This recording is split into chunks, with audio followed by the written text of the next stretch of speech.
have the Indian Super League's newest gaffer. We have Petr Kratky all the way from Czech Republic, although by his own admission, he lives in Australia also now. And he newly got married as well, right? Yes. Uh, thank you. Thank you for joining us, Gaffer. As you can see, the interest in this podcast has been super high. We've been besieged by Islander fans for questions. And yes, thank you. Welcome to the show. Thank you, guys. Thank you to be. I'm happy to be here. All right. All right. All right. And how's it going? When you first heard that you were coming here, right? What was your first impression of Indian football as such? Look, it's I've obviously been in touch with this Buckingham, who was my he's still my friend, but he was here before me, and we know each other from Melbourne. So we keep in touch, and we support each other on the terms of following, how they play and how we go. So, obviously, same with the other coaches around the world, and my friends. So no, not a lot about Indian Super League, but I know enough to understand where I'm going. So, and I was super excited about it. Okay. All right. That's great. And where do you see when you first when you first got on the flight, right? Um, what is the first sight that hit you when you first landed here? What are the first thoughts that went through your head? Look, was because I come from game in Perth. I remember that that moment I come straight away from the one club to the other club without even being home. So Okay. was a little bit hectic, and it was overnight as well. So I didn't sleep Okay. a lot. But again, uh, I was excited. I was excited to see new country, new people, and obviously when you landing, you see a lot of houses, a lot of people around. So again, and obviously the weather a little bit different than in Melbourne at the time. So yeah, look, Mhm. that was my first impressions when I was landing. Look at out of the window of the plane, and was excited for the new opportunities and new country. Okay. And take us through your journey because you obviously started with Lipova. Is that correct? As Lipova as a player, Now uh, you okay as a player? Okay, so no, as a player, I still stay in Proschov, which is was it's like Rostov. a Yes. second division. The Lipova, it's like a club next to it. It's like a Okay. village. So Okay. my first little steps on a semi-professional football, and then professional was in Proschov, which is there was the second divisions, and then my parents move. My parents get divorced, and my mom's moved to other cities. So I played in Brno, so as a youth, and then slowly getting my way up. So when I was young, I was playing already in third division with men's when I was 15, 16 years old. And obviously from there I was picked to go higher and play the second division in Mladá Boleslav, where I've been for 7 years. And in that journey was fantastic journey, because we were first time in the history of the club we get promoted to the first division. So it was big for the city, big for the fan. I still have a friends there, and we enjoyed the journey there. And then from there, because of everything's going up, I went to Slovan Liberec, um, which is around 50 k's from Mladá Boleslav, and there we play around Euro Cup or these competitions. And then unfortunately, I get injured in the journey, and the football is machine where it doesn't stop, and then the return was very hard, and was just downhill. So that was where my career a little bit was ending, and then I stop. I come back to Brno, and then I was thinking what I will do, and I want to just stay somehow in a football, but all my dreams was to learn English sometimes, because I didn't speak English at all. And one of my friend was in Australia, and he said, "Look, come, maybe clear your head a little bit." And I said, "Look, I don't speak English." I said, "That's okay. You can learn English in Australia." So went to Australia and didn't come back yet, to be honest. um, so was journey around 13 years in Australia, where I was working basically from the bottom. So if anyone wants to know my journey, I was come to Australia. I didn't think I will play anymore. I didn't think about coaching. I didn't know what to do, or I was just want to start new, fresh, learn English, and we will see what can come up. My initial thoughts was I will come back to Czech and maybe work in a football as a different languages, maybe the higher clubs, to help around the team. So, but the journey takes different ways. So obviously I was studying in Australia and can work only 20 hours. So I was studying, learning English, and a little bit work in the restaurants, washing the dishes, and and my friend told me, look, do you want to have a kick, play? And I said, oh yeah, of course. It's I play football all my life, so I get to play. And I said, oh, did you play before? And I said, yeah, a little bit, a little bit in the Czech Republic, first division for a few years. And I said, oh, we like that. And so I started playing more football in Australia, and working in restaurant as a waiter, learning English, playing football, going to school. So I didn't have too much time. So that was sort of my journey. And then in one of the clubs in Australia, they asked me, look, would you like to coach some kids? Because we can see you're very good, you understand. And I said, like, yeah, I will try. I will try, no problem. So I start with the little ones, under 6, under 8s, under 10s. But my nature is, if I want to teach someone, I need to know what I'm doing. You know what I mean? So Correct. I take the journey other ways, where I start learning about coaching, and refer back to Czech and link to the Czech federations and do my licenses in a Czech and start learning and start coaching in the process of working, playing, and coaching. So the journey continues, so it was a big journey.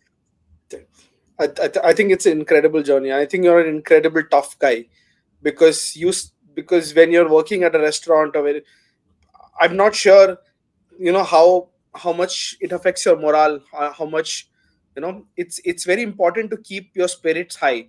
And I read somewhere that you started off as a foundation coach, as a part-time volunteer coach, if I'm not mistaken. Yeah, so let's continue my stories where when I finished. So basically I was in a community club, but there was like Melbourne City next to it. And I said, look, I want to see, because I started learning about coaching, and I said, maybe I can observe and learn. So on a spare time, I went to Melbourne City Academy, and I asked, look, I'm happy to help, So I was filling up the water bottles and popping the balls and learning.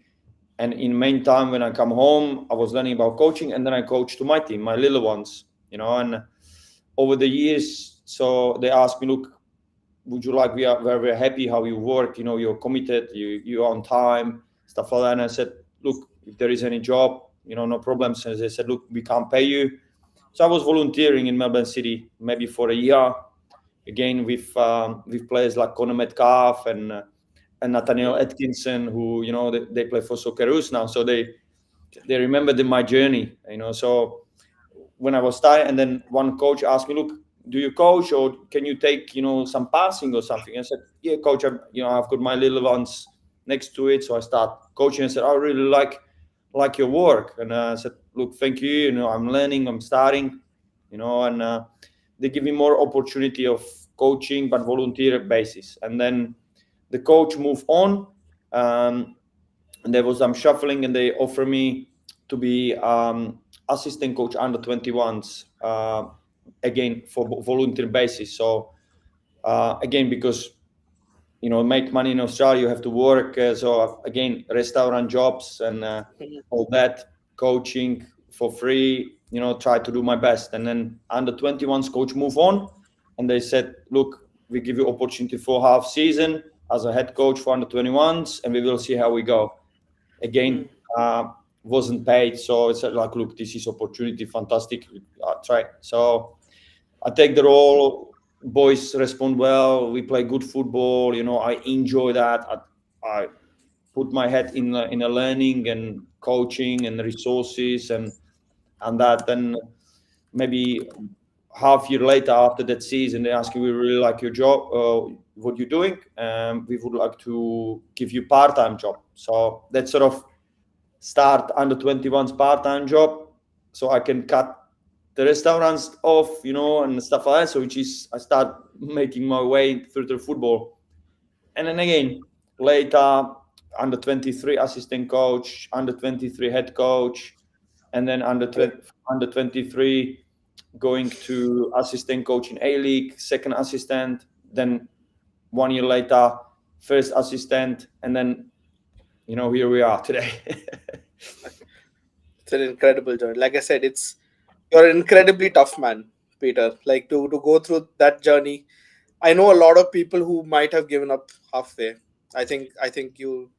Yeah, go on, please. Yeah, look, it's a journey of our lives. You know what? I get that spark where I start enjoying the coaching. And it wasn't about money. And my coaching is never be about the money. It's about that enjoyment of help people to become better. Help in my environment to become better. And then you see the players, and especially this is what my coaching or my journey warm my heart all the time. So if you talk about Conor Metcalf, who is now playing in Germany, or Yes. or Nathaniel Atkinson, who play in Scotland, when I text them, they text back, and then when they're leaving the club, they warm words to you, like, well done, very good, we enjoy the work with you and stuff like that. So this is why I do football, to connect with people, help them to the best. And now we continue. We have Jordan Boss in Socceroos, so he knows me again. I know him like this little kid from the academy, and now he's big star in Socceroos and playing in Belgium, and I think he will go even further, and there is a lot of footballers and boys now around the world and who's making through, which is, I'm very happy with that. Okay. And Indian fans will know Jordan Boss really well, because he scored against India at the Asian Cup. Right? So did you watch the game though? Did you Yeah, watch the game? I text him after the game. I said, "Can you score against someone else? Like, come on!" Like, because he just stepped on the pitch as a substitution as well, So, so he stepped on the pitch, make forward run, and he scored on the back post. And I said, "Like, can you score against someone else, not against India? Come on!" So, so it's again, it's good relationships to have, and I'm happy for obviously for him. He's performing well, and he's a good kid as well. Yeah. And just talk to me about the transition from obviously coming from there to here, right?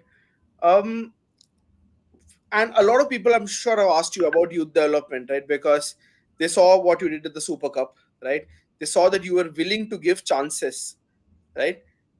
Where and what is the primary difference between, let's say here and in Australia? Obviously, they're ahead of us. That there's no doubting that, right? But how can we close the gap with them? Look, for me, the main thing is the talent and potential. It's massive here, So I work with the young people and young footballers here who has really good potential. Obviously, they're missing a lot of opportunity to play, and the transition from the youth football to the men football, that's the most important one. So our role is, obviously, we are in clubs and in environment when you need to perform, which is performance is based by winning at 3 points. You're on top of the ladders. Fans wants to winning. Fans wants good football and winning. This is all about. And for me, find that balance and give them opportunities when it's the right time. And sometimes we need to have guts for it as well as a coaches, but also players needs to show us they are ready. What I'm missing, and I think how we can close the gap, what I see now at the moment, is that now the second competition on the terms of for under 21s, under 23 teams, where these young kids, young players can play regularly and bridge the gaps between the seniors and youth football. The competition between the youth on the lower levels. Because there is a lot of things where the development of football needs to grow. We need give them more opportunity to play. The soon as you get out of the youth development, what you need to improve is to play games. I'm fully aware about that, but also fully aware of that there is still gap between to playing regularly in ISL as a young kid and starting off the bench. Sometimes you miss the squad, sometimes you're starting. So the tournament as a Odisha, was fantastic for me, and I was very happy for these players, because they can play, they can show. But then it's coming to the other cycle when everyone is available, and now they have to fight for the spots, so that balance between give them opportunities, keep working hard, keep working on the developments individual. So for me, when I now work with the young ones, because like Ayush, Franklin, and Nathan, Logem, and all these young players, they are very, very, very talented. So for me, what I'm or us in where I am, we make sure we have a plan for them, so they understand what to improve, how to become better. So we bridge that gap between them starting and performing. It's so less. But if I say for me, we need to find a solution how they can play more games, the young ones, alongside with like Akash, Rahul, Metab, Apuya, Valpuya. There is a lot of good players, but we need game time for them somehow. All right, that's true. And without game time, they can't develop. I 100% agree with you, right? And obviously, and when you have a season like ours, which is 22 games, then and Super Cup, it can be difficult because coach has to balance his priorities between winning and I'm developing youngsters. Also, it's very difficult. I get it, but talk to me, Peter. Like you came into a setup and that had a golden run in the last couple of years, right? How difficult is it to take a team over mid-season and obviously balance expectations of everybody? Because I mean, let's face it, that when a coach goes into a season, he has a set team in mind. He can pick and choose players according to, and as coaches, as somebody who's worked in an ISL club, I understand that bit, right? Coach needs to have his set of players, right? But how difficult is it mid-season to take over and balance expectations? Yeah, there are the challenges what we will face. As a coach, the ideal is you start your preseason. You work through, and then you pick up your teams and stuff like that. So that's good. But the challenge is like this for me. It's learning also. Because I'm new coach as well. So I'm start hard way where I come in the mid-season, and also everyone knows there was a lot of movement in the mid-season, which is I was as a coach, you want less movement than a lot of movement. So Right. I was like, what's going on? Can we settle? People's comings, going. I was like, what's going on? I said, please, can we somehow settle? So we can understand how we want to play. And there was national teams players going to Asian Cup. We have suspensions, people coming, leaving. So there are the challenges where, for me, they will come. We don't want them too much as a coaches, but make us stronger. And I'm a big believer to be positive, because we have plan. We want to execute it. We need to settle. We need to settle our squad. We need to settle our staff. I need to know them. I need to know the personalities as a players. I need to know personality as a staff, because then we find the tunes how we make everything works, and that takes time. So there are the challenges where sometimes you don't sleep for a month properly because you have meetings, individuals talking, just to know people, and then you have to learn the environment how everything works, and then you have the challenges of cards and players leaving as well. So yeah, it was Yeah. fun, but now we're settling, which is I'm happy with that. Hmm. Um, looking forward to work with this group because they are very, very talented. Yeah, and you got a couple of positive results. I think results are on the up. I think, and as we enter the business end of season, it's obviously difficult because it looks like 4 or 5 teams may be in it. That's good. Um, yeah. but that this is why I play football. You never know. Never know. You just have to go day by day. You have to go game by game, and you just need to do your best every day and prepare well. So which is means have a good trainings, have a good routine, have a good preparation, and again the players availability as well, and everything settled. And then as soon as player learn me as well as a coach, who I am and what I stands, that's making everything smoother. But as soon as we in line, everyone on the same, we want to play good football, we want to win also. We need to know how to win, how to manage the game and play good, attractive football.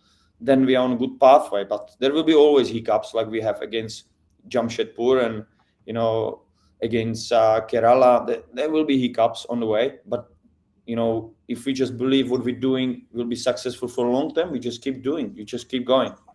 So Okay, and we've received almost 30 questions for you. I won't be able to take all of it, right? I apologize. But one of the questions was that from Twitter was that somebody wanted to ask me if you're trying to go to the youth team. Are you looking at the youth team? Are you looking at the academy? And how long do you think they will take to make the transition? That was one question that came in. yeah. So again, it's coming from the environment. I already request the youth coaches to meet together, with the whole academy. So we inline our thoughts, and I will learn as well what they're doing, why they're doing stuff, where they're doing stuff. So I'm learning that in a process of managing the first team and performance in the first team, because that's important.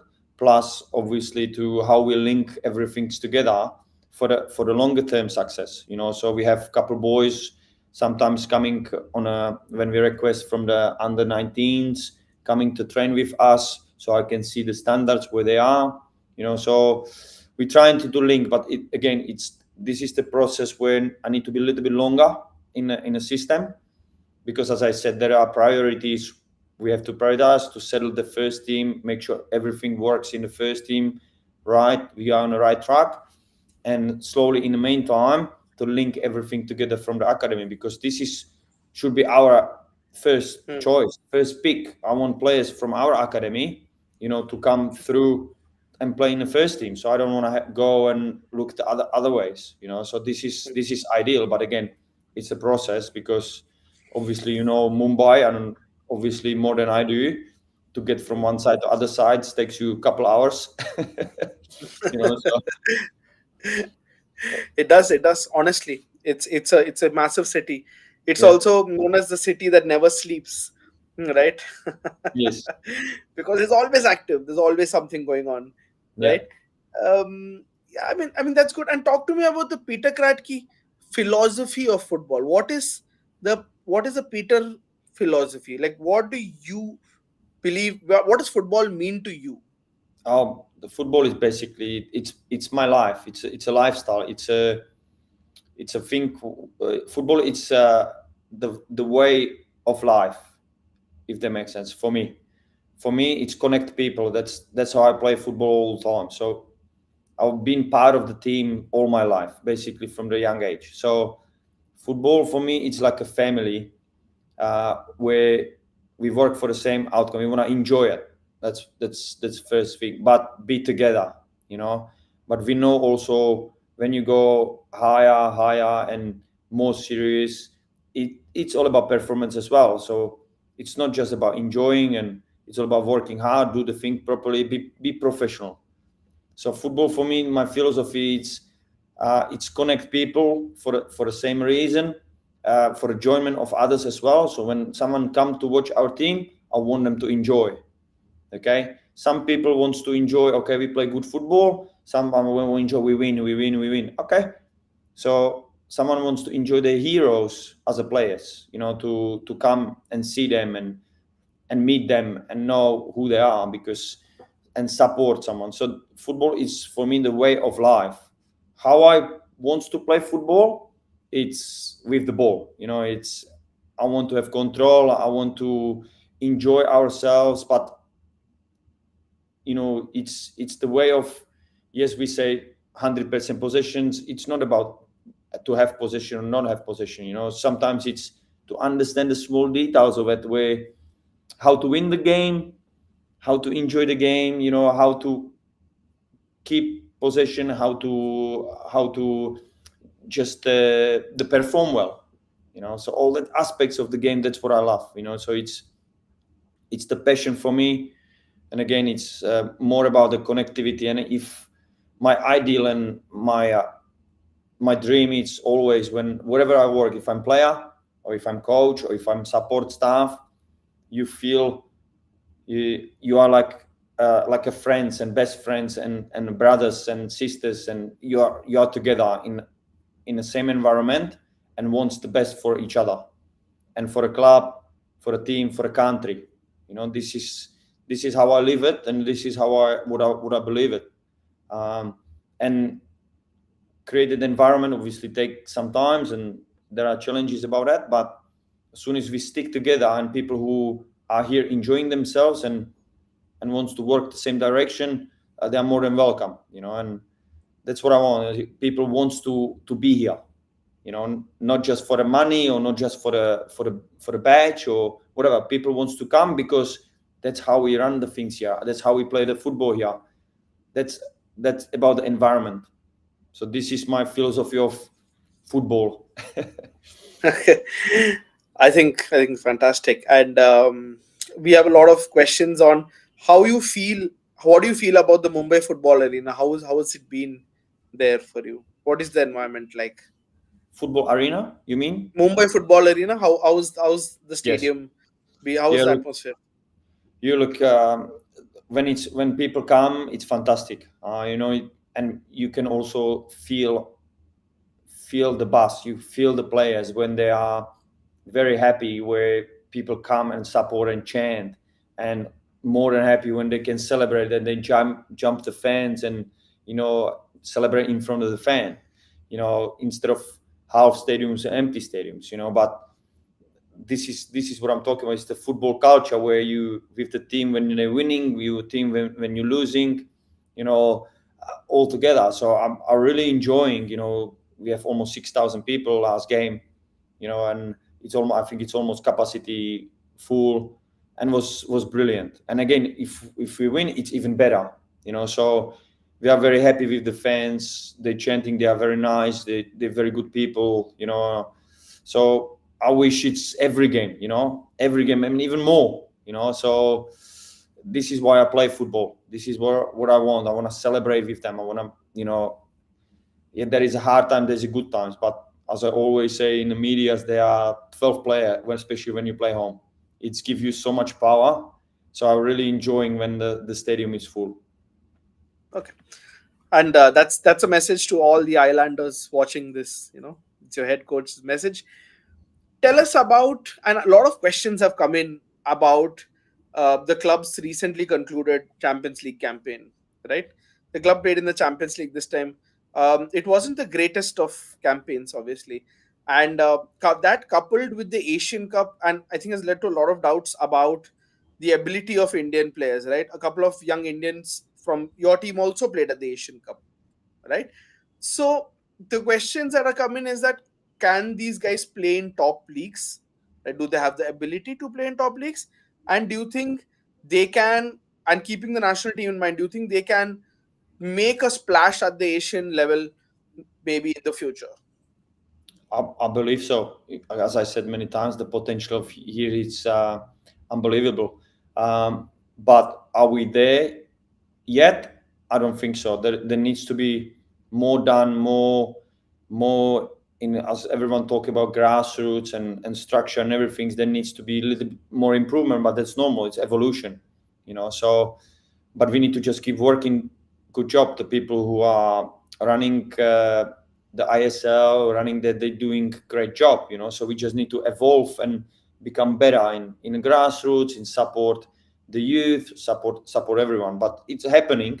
It's just we have to be a little bit more patient and evolve with that, so but the potential, it's massive. The players, yes, of course, they have a lot potential here, a lot of potential. It's been involved in the Champions League with Melbourne for 2 years, consecutive years. So the teams from the Japan, China, Korea, Thailand, obviously this club was involved with other part of that Champions League of Al Hilal and that side of the football, where there is a lot of money, a lot of people, a lot of footballers. So there is a different path, but I believe the potential is massive. It's massive here. Can we compete? Yes, of course we can. But we have to work hard. We have to do it smart. We have to be intelligent how we do it. Help the Indian players as much we can. Think about the details, what we can improve on the terms of their development when they're young.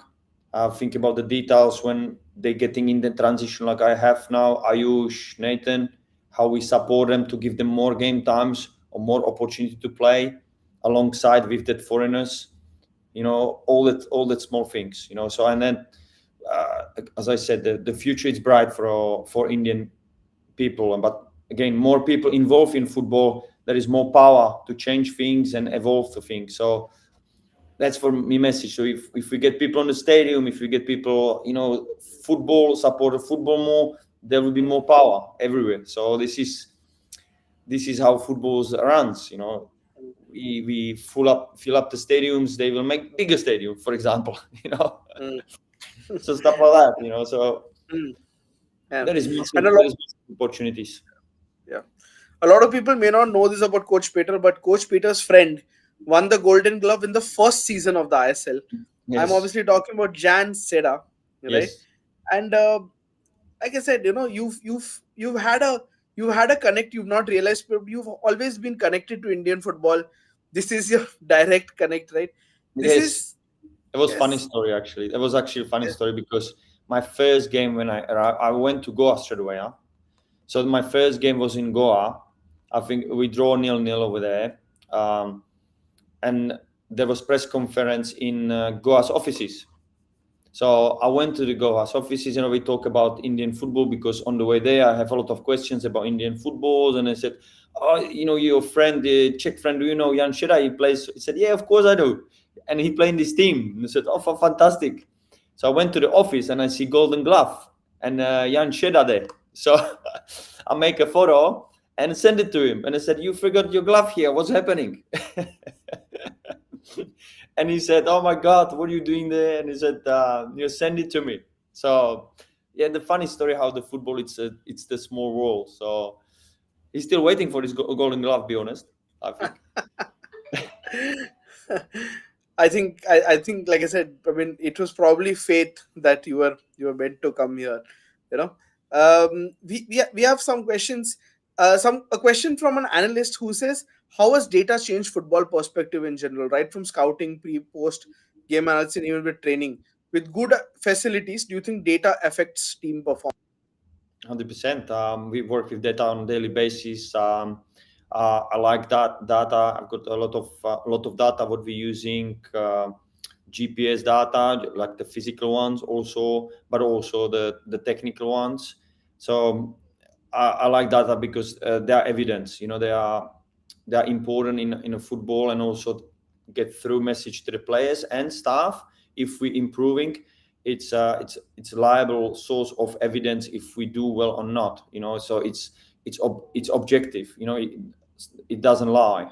Sometimes subjective things where you can't measure, it's difficult if we're improving or not improving. So that's what I see, the involvement of data in it, but also how we use the data, how many data we use, if it's constructive, all that. But this is another part of the conversation about data. It's another episode, if I say how much data we can use, how much data we can extract, and how to use it. So I'm using it. I like it.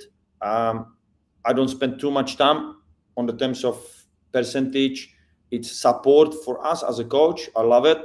It's very important, but has to be also put in context of football always. So it's data measure the loading, that data measure also how we play, if you play forward, backwards or sideways, where we're losing the ball. So I really, really like that. But again, it's more discussion about how we use that and if we use it properly. Right, absolutely. And and and, and talk to us about the Bombay League. Have you had a time to go check out the local league?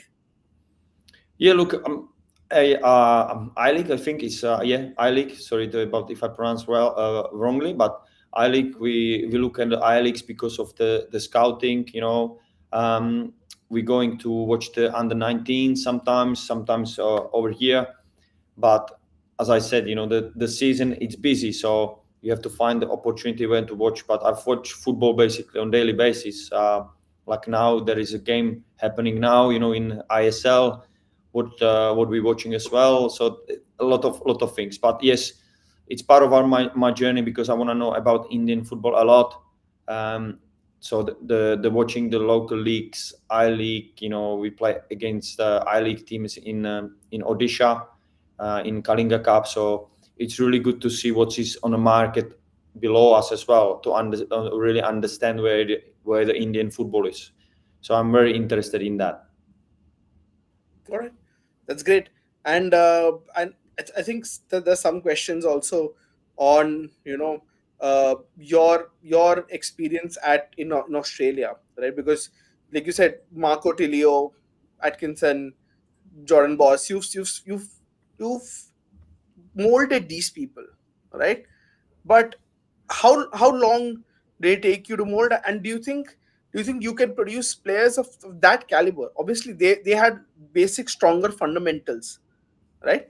But is it a possibility that that you have other players here that could go on to play at a level that a Boss played, right? Absolutely. Like one thing what I have belief.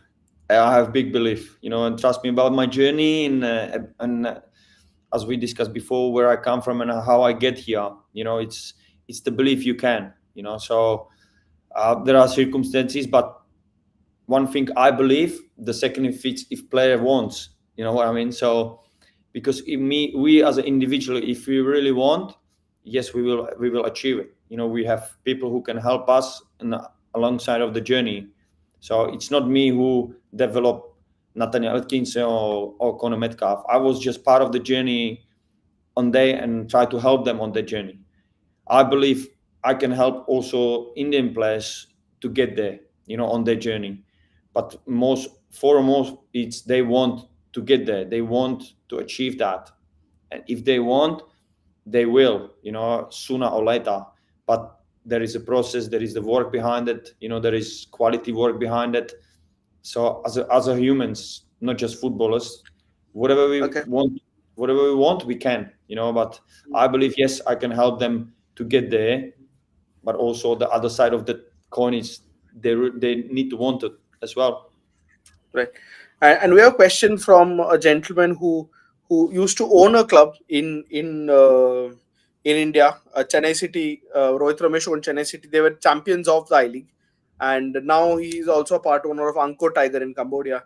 So he asked a very pertinent question because this is something we've seen across Indian football. He says in the UK there is some sort of dissonance when it comes to picking players at a younger age over of athleticism over skill, right? That's a challenge, and this is the challenge we've seen in Indian football also, right? At younger levels you have players with pace and power and athleticism getting picked over, let's say, player intelligence, right?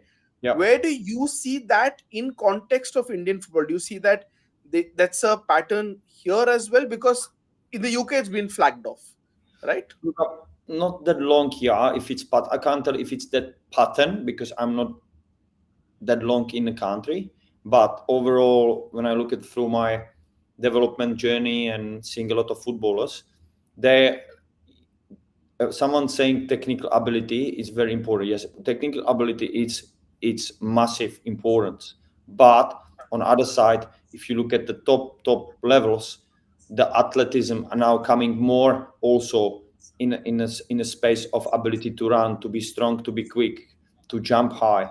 So it's now going that way. So some coaches, it's all about um, how you understand where you want to go with the football, so interpretation of that, so because especially with the young age, I think young age, we shouldn't be picking about he's better footballer or he's more stronger. Young age is all about characters and do they want to work, because they can develop all these things. We humans, the physical ability we develop a little bit later. So for me, I'm not looking just if it's technical or just if it's physical. We need to little bit look at of both. But also for me, on the recruitment policies and that, it's also about character. Also big character, because I'm a big believer and I'm one of the players who didn't have that too much talent. Everywhere I go as a player or as a coach now, I did it through hard work and determination and just want to get there.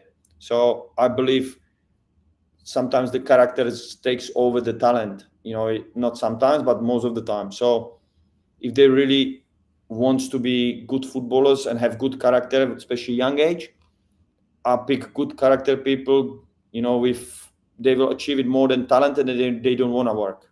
So, but if we talk about the really, really selections of, we have to look at both, because you can't have 9 or 11 Messis on the pitch. Someone has to work, but you can't have 11 players who can't kick the ball and just run.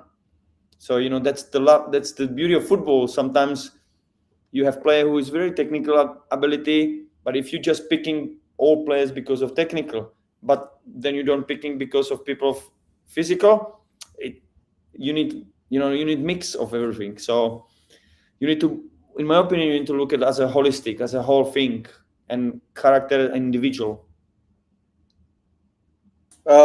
It's going to take a couple of more questions because the questions just keeping on coming in. Peter, Okay. you are super popular, right? I can't tell you how popular you are right now. Brendan D'Souza asks, "Hi Peter, which team was your toughest opponent this season? Who are the coaches who you admire right now in the ISL and outside the ISL? And how was your experience in Kochi?" Look, again, I think the toughest opponent. Obviously, I played Goa once, and it was the first game. Goa very, very structured, very well drilled. Coach is very experienced. And you can see why they are where they are, because they don't concede too much goals. They know what they're doing. So Goa, it's one of the tough. But then you have Odisha, who the coach is also very good. You have playing style in place. They exactly know what they're doing. They play a little bit, the different football than Goa. They have their strengths in the team. They're very the all coaches are very good. You play against Jamshedpur, where the coach does very well substitutions. Try to manage the game well. They're all good coaches. They are there for a reason. Everyone has their strengths. Everyone they have their weaknesses. But so far, what I see, it's they're quality people. They're quality. They know what they're doing. They understand the football, and they understand Indian football. So again, toughest opponents. It's basically everyone. Be honest. Even that we played last game, yes, we win 2-0, but wasn't easy for us. If you look at the statistics, if you wish, we have 200 to 230 passes. They have more possession. So with national team players in it, it's every game it's tough, because coaches are good, players are good. So I wouldn't say there is one team who is really good, because Kerala, same, very good team with good fans.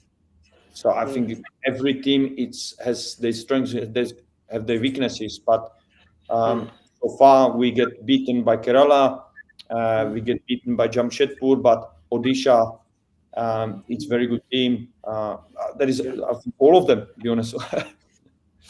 Right. And I mean, like I said, we can't take all the questions, guys, because Peter's given us his valuable time. But we'll just quickly wrap up. Peter, obviously, Indian clubs playing in the Champions League for now, they're not going to play. We have a Champions League 2 slot, ACL 2, and then we have an ACL 3 slot, right? Do you think Indian clubs will be more competitive in the ACL 2 and ACL 3 than they were in the Asian Champions League? Oh, that's interesting question. So I don't think I can answer it yet, but if you give me sometimes, maybe end of the season, I can tell you a little bit more yes or no, like the definite answer. I think could be possible. Yes, could be possible, but you have to give me a little bit more time on that. Think about it and see more things. Be honest. Okay. Okay. A lot of questions about who you're going to give chance in the RFDL Reserves League and who you like to have back from loan. There, Amay and Naucha, there are a couple of players from loan, right? But I mean, I will just take this question. It's a fun question. Somebody's saying, if you used all your subs and your goalkeeper gets a red, which on-field player would you consider taking the goalkeeper? Very good question. Very good question. I think we'll be Meta. Be honest. Meta is you always catch my shots on the training, so I think Meta is good one. Brendan, this was who's the funniest guy in the team? Oh, who is the funniest one? That's funniest. Look, they're quite funny, all of them. Be honest, in certain ways. Funniest. I think all of them. I can't pick who is the funny guy. I don't know. Be honest, it's a good question. I have to think about it a bit more. Right. And lastly, just a few questions. What are you looking to try out in Bombay? Do you have any hobbies or fashions, food, anything of that sort? Are you looking at something? Look, at the moment, I was just looking around for some playing some golf or something like that, but I have no time for that. But Okay. but what I'm enjoying is I went to city maybe twice. I'm Okay. waiting also for my wife to come so we can have a look around. But my main focus is to understand the club, understand the environment. So a lot of time now spending around these people around. So. Mm. And they taking me out for for a shopping where I can shop. Okay. Not I'm too much interested about shopping, but Okay. so yeah, I've been some shopping malls. Okay. That's all. To be honest. Okay. Okay. And what are your hobbies apart from when you're not at football or when you're not looking at football or when you're not in your room studying football? You said golf. Golf is obviously one of the things. Yeah, one of Apart from them. that, Look, yeah. when I was in Melbourne, I have this interesting hobbies. I play ice hockey during the night, Oh, which is not a lot of people knows. But after the training, it was something totally different. And obviously, I'm from Czech Republic, where we have hard winters and we play ice hockey. yeah. So something to clear my mind and a lot of fitness and enjoy myself. So I play a little bit of ice hockey. Over here, I still try to find what I can do, so maybe some suggestion from the guys in the chat will be good. What I can do on off time when I have it. I think Shivam Sharma from the Islanders says in Chembur there's a golf course. I'll send a location. Thank you. Please. Maybe we can Yeah. play some goal with the fans sometimes. No problems. Yeah. And lastly, obviously, because you've given us a lot of time, thank you for this. What is your message to the fans, regarding the season, regarding the long term, regarding the youth? You can see there's a lot of questions regarding the youth. What's going to happen to Gurkirat, Ayush, Vikram, right? All of these questions that they have. Obviously, we didn't take questions related to individuals because that wouldn't be fair to either you or them because you've only had like a month. They've only had a month under you. But what's your message regarding the long term and the short term and this season to them? Look, for a short or long, look, it's to give them opportunities. Give them opportunities and train them. Have a good environment for them to grow. Support them as much we can, and make sure they understand what professional football is all about, and make sure their journey it's enjoyable, but also understand it's not easy. So for the fans, look, for me, I will give them opportunity if they deserve it. I've said it many times. I give them. Sometimes they have to wait for it, but when it's right times and right place, we will give them opportunity. What I would love from the fans to support them. Support them as much you can. Don't pump their heads too much, but support them. Support them in their journey. Because when they score goal and when they have good games and let them know that you are there for them. That's what I want from the fans. So because these players need it and they will perform well if the fans are there. Okay. You had a couple of recommendations. Somebody said, please go visit Leopold Cafe and Mondegars, right? You might enjoy the food there, right? And I hope you get to fall in love with the city. It's a great city, you know. It's the financial capital of India, No, and enjoying so far. Enjoying again. I will again during yeah, the off season, pre-season. I will have more time to maybe explore because again, short turnaround. When I come, we play every 4 days. Now we play against every 5 days. So I just have to make sure that, as I said before, the team and club are in a good spirits, and then my time will come outside of football. That's the secondary. The first is about football, and then the rest will come. But thank you everyone for the recommendation. Thanks for everyone. yeah, yeah. And like I said, you're hugely popular. I think, Peter, you've already your Super Cup performance have won over fans. I think they're and I think it's showing slowly the machines whirring. I think Mumbai City can look forward to another great season. If not this season, definitely next season. With Peter at the helm, and I mean, we've always known that the City football groups had the knack of picking great coaches. I think we've just had one more right here. You know, Thank you. I and appreciate it. yeah, but like honestly, I'm enjoying the football that's being played. It's Thank you. it's great, and it's a great fan base. Also, it's one of the best fan bases. The West Coast Brigade and Islanders. They're very passionate, and they support you guys, and thanks, Peter. Thanks for this time. I hope you enjoyed coming on this show. I hope Yeah, I you'll be enjoy it back. very well. Thank you. Yeah, will you be back? I think Injury Times fans will want to know. Will you be back Yeah, soon? please. Yeah, of course. It's just up to you. I'm available. I'm happy to chat. Whatever you want, guys. I'm happy. Okay. Okay. And yes, there's a sign off saying Kratky's Blue Army. Right? Thank you. Right. Thank you. Okay. Thank you. Don't forget to like, share, and subscribe. We have this gentleman, right? We will share, and he also loves Injury Time now, and hopefully we will see more of Peter Kratky. And there's a prediction: Mumbai City will finish in the top three this time. At least this is my prediction, right? If not, they'll even go higher, right? I've watched it. I'm a Kratky believer, right? I have to say this, and yes, I'm willing to stick my neck out for that prediction. Yes, so thank you and good night.